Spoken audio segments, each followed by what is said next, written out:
bismillah ni galla ajal kabud bila amma isti'an sungala rabbida alhamdulillah aramuge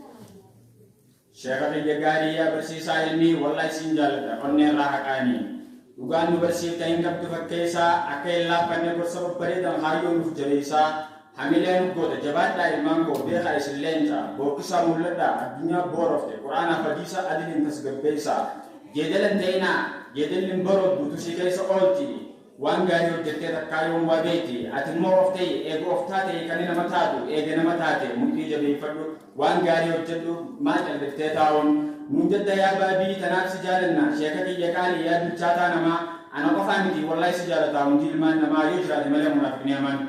Allahu akbar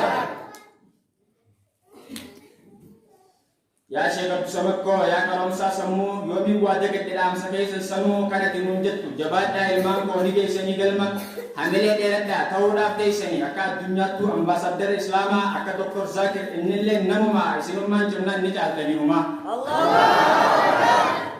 isinumman junnan ni jaltani huma yongwa kana ko fa dubbe tum fitu je cike sambaye waye kay sakif suf yaro fi jechini smartona hankata galata gachu fi sa dunya ngutunu salamun dandesu wanin jom kabu kay sankana ko da wale gamnin ibsu jannatul firdaus rabbuman jazaka isini bagalju majlis qawti ya jami'ul ilmi ya wutu barnota wa mishabetota dalota abdi bija karte asbasoda dalota abdi bija karte asbasoda tarsimo babata kongira sinjenna baga ragese kongira sinjenna baga ragese ya buddisa kenya nudisi jalan jalatti te samu kaisa gaffago tarsimo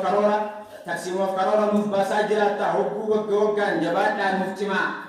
jabat muftini kanke shorri adda amirani koren galatoma janna hakam bujan jettu majlis budisuf cimena no jatta kay sankana qoda wallahi jetini su rabbuman ote jazasi bagalchu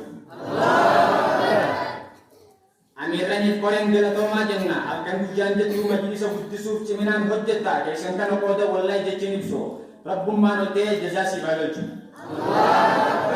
odu dimdisi sa nini momodiso Rufai ini kuno media ni sendiri sini bijalan tu lah mereka nanti boleh segala sehat tu datanya bukannya alhamdulillah ya ada rabanya nanti cuti kira hasil kan orang kira mal tu cemare Dr. Zakir Fanu ACS boleh Syekh Abdul Somad Kuni ini nama jaba Quran apa hadis sirri bersisa dapat follow kita share repost tu